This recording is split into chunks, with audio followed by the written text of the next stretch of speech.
Halo pemirsa CNBC Indonesia, Anda kembali menyaksikan Prime Words bersama dengan saya Bunga Cinka. Dan saat ini saya sudah bersama dengan European Commissioner for Budget and Administration, Mr. Johannes Hahn. Hello Commissioner Hahn, how are you? I'm fine, thank you. Okay, so how's the agenda in Indonesia? Well, I'm here, unfortunately, only for a couple of hours to meet potential investors, to meet representatives from the government, also from the central bank and investors, in order to share with them our next generation EU bond issuance program on the one hand, but also discuss topical political questions, in particular when it comes to climate change or the current geopolitical situation. Wow, such a busy schedule and tight schedule, right?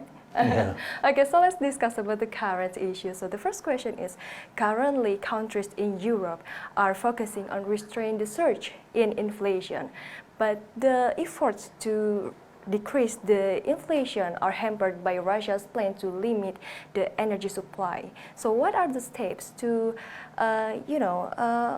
anticipate inflationary pressure from the energy supplies? Well, the inflation in Europe is composed of several components. One of them is definitely the peak in energy prices, where we have seen already an increase of prices before war of Russia in Ukraine. But of course, this has triggered additional strains on it. Second, the inflation is also triggered by the disruption of supply chains. Just the other day, ECB announced an increase of interests.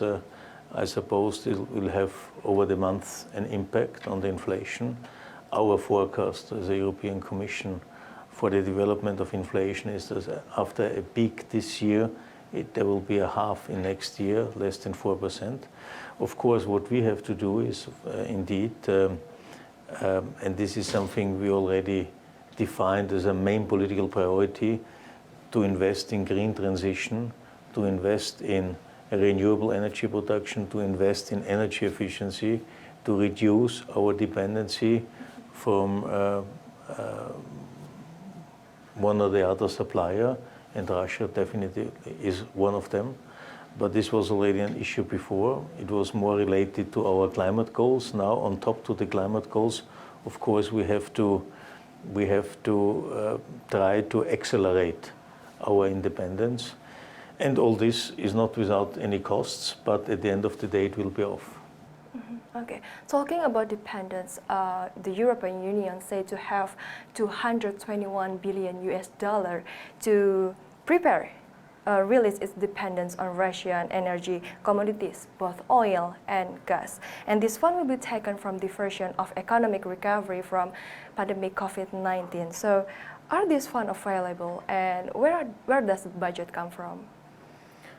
Well, I suppose you refer to this Next Generation EU program, which is available and designed for our member states. And indeed, we finance this 800 billion euro program via the issuance of bonds at the capital market. And 1/3 of them, 250 approximately, should be at least so-called green bonds, with the intention and the commitment to invest precisely at least this amount in green investments, in green transition. And again, this will help us to get more independent from Russia, but also from others, because indeed, so to say, our energy dependency on fossil fuels, on natural gas, is the Achilles heel of Europe. And the less dependent we are, the stronger we are. And this is why we are investing in this. And but so to say, the main challenge now is indeed to see how we can diversify our energy supply, in particular gas. And Europe has reacted quickly to the situation we are facing since February. We have, for instance, increased our LNG import already since February by 75%, tripled our import of LNG from the United States 3 times, have established energy partnerships with Egypt, Israel, Azerbaijan, Norway, Algeria. So we have launched a lot of initiatives, and I'm confident that this will help us to manage this challenge, not to speak about the crisis. Okay, as you said, that one source of EU recovery are from release of the next generation European Union. So what are the priority uses of this recovery fund? Well, we have 27 member states, and we have reform plans with all these 27, with a lot of milestones and targets, and we only pay if these milestones and targets are achieved. And as we have countries in the south, we have countries in the north, we have those who are more exposed to wind, others less. So for instance, if it's about renewable energy production, it depends on the geographical location. Others have to invest, for instance, more in railway networks, because we try to replace short distance flights inside Europe by offering more railway connection, more attractive railway connections. In Europe, we have, for instance, a very old building stock. Here, insulation of buildings is one of the top priorities, because we can gain a lot of energy savings. It's about the production of renewable energy sources, windmills, solar panels, you name it. So there are different areas, or something else, smart cities. It's the combination of energy saving plus using digital solutions in order to improve, for instance, the transport flow in a city, to manage better waste collection, things like that. So there are many, many areas where we can address these issues depending on the concrete situation of member states or regions. But how is the market respond, for example, the Asian market, to absorb bonds, which is part of the NGEU? Well, I cannot complain.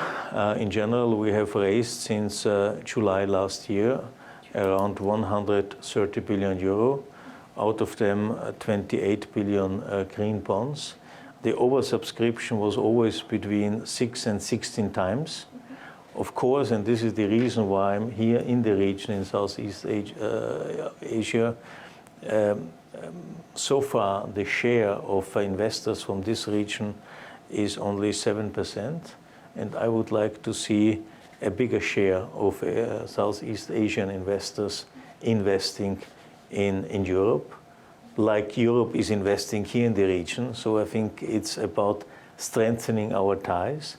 This region, like Europe, is very much committed to multilateralism, to a global order based on rules, on contracts, on treaties, which are mutually respected. And in order to defend this, to promote this, it's important that the like-minded ones are closely working together. And in that respect, for instance, we have huge expectations in the G20 presidency of Indonesia. But how far is the communication built with Indonesia government in order to, project like you said before? Well, there are many levels of interaction. I mean, now at the G20 level, there are many ministerial conferences, etc. There are bilateral exchanges. So there is a growing number of interaction.